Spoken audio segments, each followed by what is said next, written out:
Would you like to grow in your faith in Christ and become a stronger follower of Jesus Christ?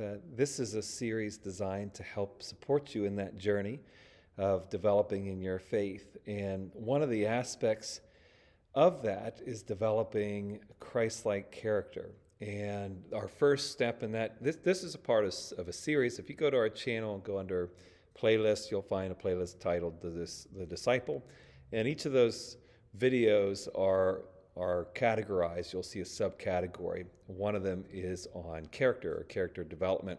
And the first video there that this will be sitting underneath talked about evaluating our character regularly and reflecting on it, especially in light of Galatians chapter 5, 1 Corinthians chapter 13, and Romans chapter 13.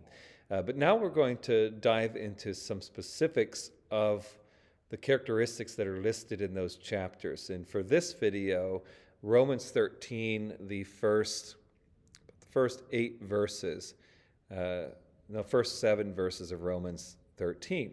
It's interesting that in that chapter, Paul starts out, he lists in that whole chapter characteristics of how we should be behaving. And if we split it in two sections, the second section will rattle off a number of different characteristics or behaviors. The first half of the chapter is all about the way we handle authority, which tells us that this must be a very significant issue, the way we handle authority.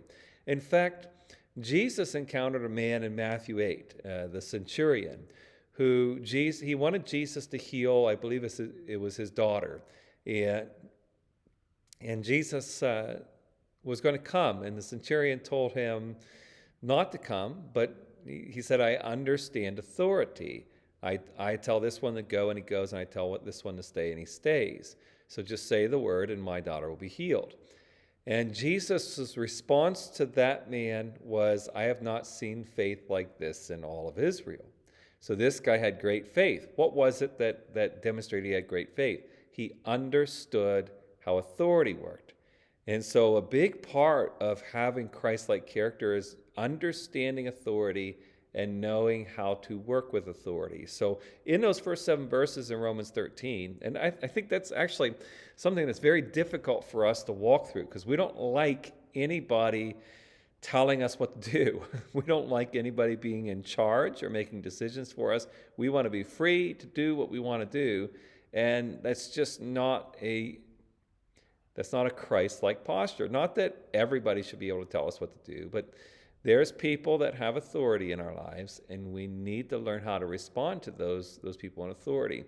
And to know that is to have great faith, because again, that's why Jesus responded to the centurion that way.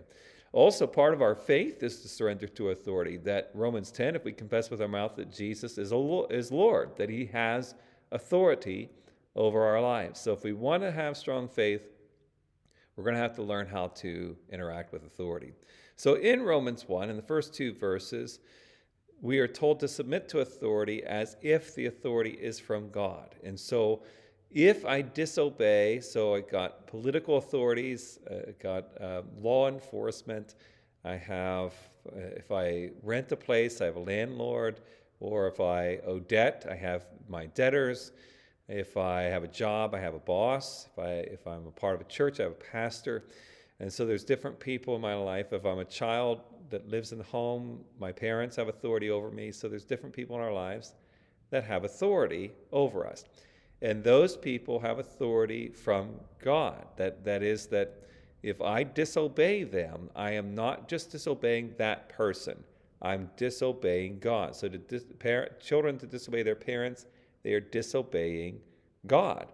Me disobeying my boss, I'm disobeying God. So I need to see that. This is a relationship with me and Christ thing, the way I interact with and respond to authority. Verses 3 to 4 mention that there are effects to obeying and not obeying, that typically when we obey our authorities, there are positive effects in our lives, and when we disobey our authorities, there are negative consequences to that. And Paul's warning us to be mindful of that. And I think we know that. if we're disobedient enough to our bosses, we'll eventually lose that job. If we're disobedient to a landlord, for example, eventually we won't have that place to live in. So there are problems to our disobedience. Verse 5 says that judgment will come from God if we disobey. So not only are there earthly consequences, but we will be held accountable before God based on how we handled the authority figures in our life. And then verses 6 and 7, we're told to give what is asked, including taxes and honor, are mentioned specifically. So I'm supposed to pay my taxes, no matter how outrageous I might find them to be or unfair.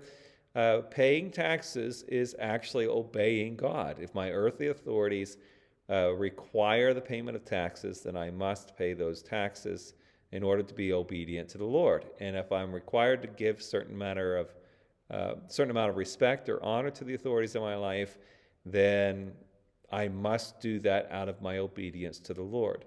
So consider that when you pray about growing in your faith.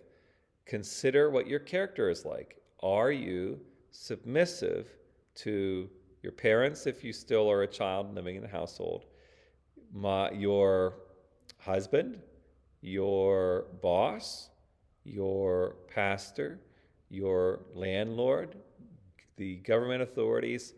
Are you submissive to the authorities in your life? If you are, then your character is in a place that it needs to be. If not, then that's something you need to begin to work out between you and the Lord and those who have authority over you. So walk in the way that Jesus called us to walk, and we'll receive the pleasure of the Lord because of that. So if you have any questions on that, just leave that in the comments below. I'd be glad to answer those, or let me know any thoughts that you have on this video. And if you live in the Pittsburgh area and you'd like to grow in person in your faith, then you're welcome to join us at 2501 Staten Street, Wednesdays at 6:30 and Sundays at 10 a.m. God bless.